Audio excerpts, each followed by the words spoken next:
Recording in progress.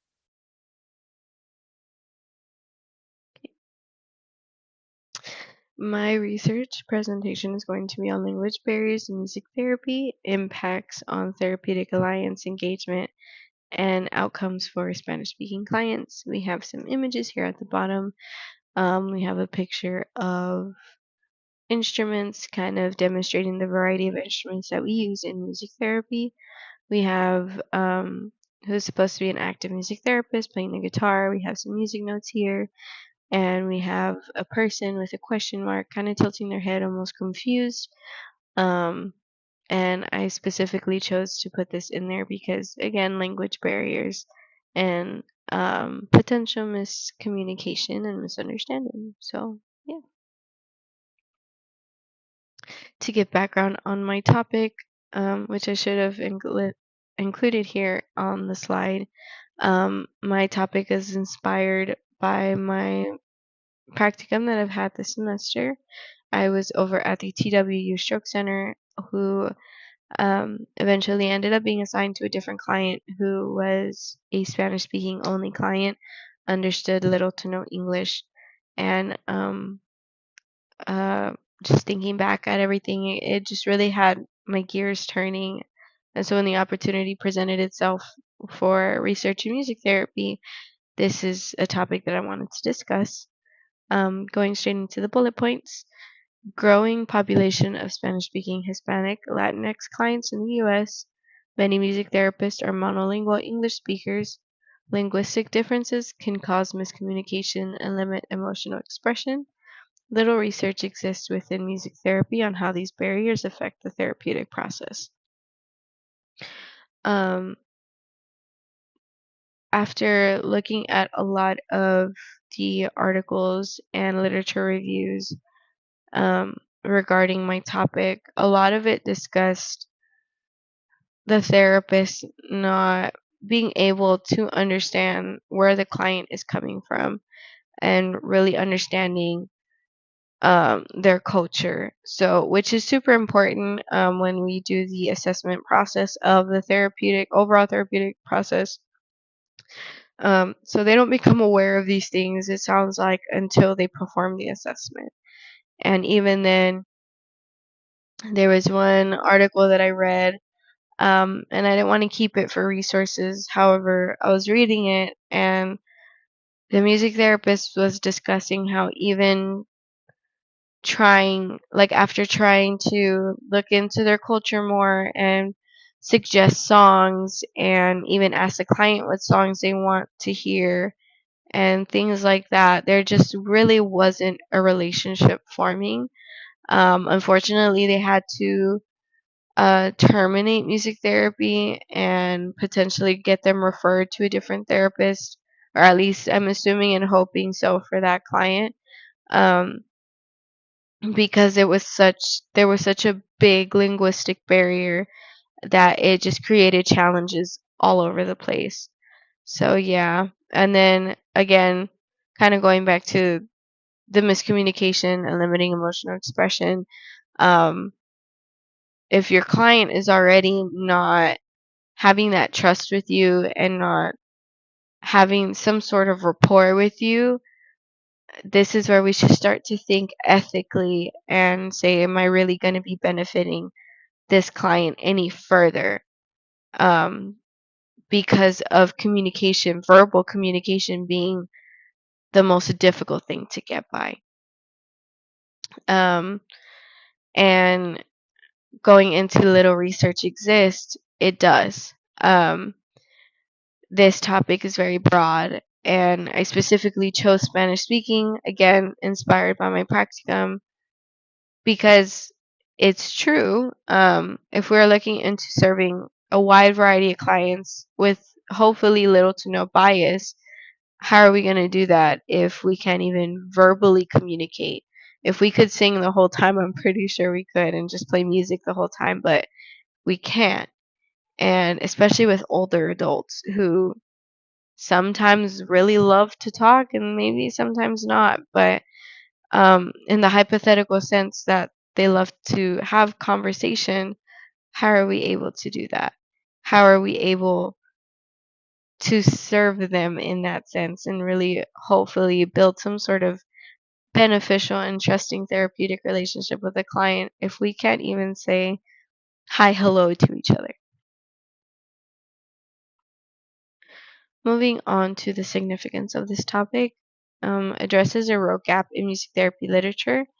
Um, just to touch on this a little more, I used the TWU library. I've used Google Scholar. I've even used ChatGPT. I've tried different ways of inputting my question into the search engine, into ChatGPT. I've even had ChatGPT kind of like reword my question, see what it would generate. I was even feeding it some stuff, and it was kind of almost spitting out the same set of articles. And when I would go on Google Scholar or even the TWU library, it did the same thing where it spat out, if not the same 5 articles, something similar to it. And these were articles that even on individual research on Google was still coming up with. So the limited amount of resources that discusses linguistic differences within music therapy isn't very wide. If anything, a lot of them discuss the music therapist not being a native English speaker, thus affecting how that affects their relationship with their peers and their education and working with clients throughout their educational career. Which kind of touches base on the second bullet point, supports access to music therapy services. Um, Again, how are we able to provide any sort of beneficial service to a client if we're not able to even say hi, hello? Um, we advocate so much for music therapy to be accessible to everyone, but how far does that access really go? We talk about having music therapy be more in schools and schools funding music therapy, but are we really looking into the fact that maybe we might need a music therapist who can at least be bilingual? Spanish being one of those number one languages, but really in any language, that's including sign language. Um, so yeah, and then these again all tie into each other with the third bullet point, helps therapists better understand the lived experiences of Spanish speaking clients, encourages potential training in language access, interpreter use, and cultural humility, contributes to improving therapeutic alliance and client outcomes. Um, this is all super, super important in my own personal opinion, especially with helping us to better understand where our clients are coming from in their lived experiences and how this can affect sessions from here forward. And I feel like with these linguistic differences that I'm pretty sure almost none of us have thought about. And if we have, how far to that extent have we really thought about that? It encourages some sort of language training access.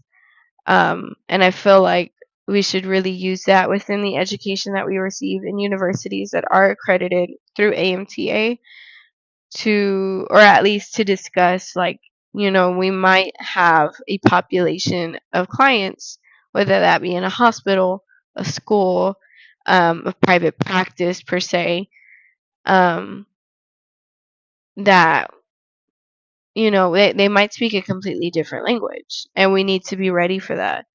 And with the fourth bullet point also mentioning interpreter use, I feel like there should also be some sort of discussion um, on how that really works, and ask if our professors have ever really worked with a medical interpreter.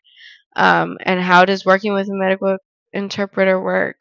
Or not necessarily medical, but some sort of interpreter, so that way there is still some sort of relationship, there is still some sort of therapeutic outcome coming out, and we are able to better benefit the client. Um, And then again, moving to that last bullet point to the left, contributing to improving therapeutic alliance and client outcomes, just all ties in together with what I just previously said. Why does this matter? Communication is key to building trust and rapport. Linguistic barriers can affect client comfort and engagement. Misinterpretation of needs may occur without a shared language. Music therapists need culturally responsive tools to serve diverse clients. With the third bullet point, misinterpretation of needs may occur without a shared language is, in my opinion, super important. Again, with my practicum being the inspiration for this, I could see the potential misunderstanding, misinterpretation if I did not speak Spanish or if it was just my client and my supervisor alone without me there. My client was able to already trust me with such sensitive and obviously was life-changing information about him and how he was going from speaking and having everyday conversations with no difficulty to post stroke trying to relearn how to say I want juice again in his native language. So um, it was just something that I really reflected on when going into the articles and doing my research and even typing out the slide, um, at how important that really is and how I feel that as aspiring music therapists, future music therapists, this is something we really need to be thinking about now so that we are not stuck in a position and having to turn away clients because we don't know how to better serve them. I broke up these into two different things. I had a lot more and realized I couldn't just do all of them, but I felt like these were the two main points that I wanted to get across: language barriers in healthcare and music therapy and language. So, beginning with language barriers in healthcare, research shows that mismatches in language lead to poor health outcomes, decreased trust, and lower satisfaction. Clients avoid expressing emotions and complex thoughts in a non native language. Challenges can lead to distortion in assessment and treatment planning. Again, kind of going back to my practicum and reflecting back on it, by the second or third session, my client was already, again, able to trust me with very sensitive and life changing information, that got him to where he is now. And um, although my supervisor was in the room with me, it was nothing but direct eye contact with the client and myself, and really feeling that emotional expression behind it. And his partner also sat in on the sessions, and so they were also expressing a lot of the information, of course, in helping me understand him a little better, but you could tell that both the client and his partner we're really feeling that connection. We're really feeling that relationship. We're really just trusting. You could feel the comfort that there was in the room between both of them and myself, and knowing that I can speak their language. They're not having to like just nod and smile and say okay and not realize what they're saying okay to, which happens a lot with Spanish speaking clients, or really clients who don't have English as their first language. Um, and that again leads to one of the last bullet point of challenges can lead to distortion in assessment and treatment planning. If I didn't speak the language, treatment planning and planning out these experiences for practicum would have been super difficult, even more so difficult with my supervisor. And it just would not have been very ethical of the both of us to take this client on, knowing that in this hypothetical case we don't speak the language at all. So yeah. And then moving on to music therapy and language. Music is a universal medium, but verbal communication guides goals and reflections. The need for cultural and linguistic awareness when planning experiences, things such as music, lyrics, etc., music choices, carry meaning that can be misunderstood without cultural context. I know a lot of people, not just people within music therapy, but a lot of people say that music is a universal language, in which it can be, and it very much is. However, we can't just walk in singing all the time into every session. We can't just bust out a guitar and, have them do what we want them to do, and the client, unfortunately, is sitting there confused. Um, and then it just builds frustration. It builds emotions that may or may not even be beneficial for the client. So verbal communication really helps form those goals, helps form those objectives, and helps form the outcomes and the reflections that come with it. Um, and going and thinking to experience thinking and culture context thinking, um, a lot of it is checking in. Like, we want to check in with the client at the beginning, we want to check in the middle, and we want to check in at the end. Make sure everything is okay, or do we need to move in a different direction? Do we need to add something? Do we need to take things out? And again, we can't do that if we're not able to simply conversate with the client for a few seconds. Um, and then music choices carry meaning that can be misunderstood without cultural context. Again, thinking back to context thinking, we want to be sure that the client knows the songs that we're bringing in and they're not causing a potential trigger. So we don't want to bring in, um, for example, a song like Feliz Navidad, and I'm going in, I'm saying, yeah, I prepared this song today, and it causes such the biggest trigger that now they can't even respond to me anymore. They can't engage. They can't do anything with music therapy because I brought in a song that I thought, that because it was in their language and it's part of the culture, they were okay with, and we could just continue to move on from there. So the purpose of this study to explore how language barriers influence therapeutic alliance, treatment engagement, and clinical outcomes in music therapy for Spanish-speaking Hispanic Latinx clients in the United States. We have some images at the bottom. We have this image in specific that is reflecting some sort of anger or frustration. We have the question mark for like not really understanding what's happening, and you see the other person kind of getting nervous, like what is going on. We have some chat bubbles to reflect speech, to reflect language. And then similar to this, we have this over here. Again, we have some confusion. We have what looks to be like sweat beads, some question marks. We have some clear emotion of them being potentially angry, potentially frustrated, because they just don't know what is happening.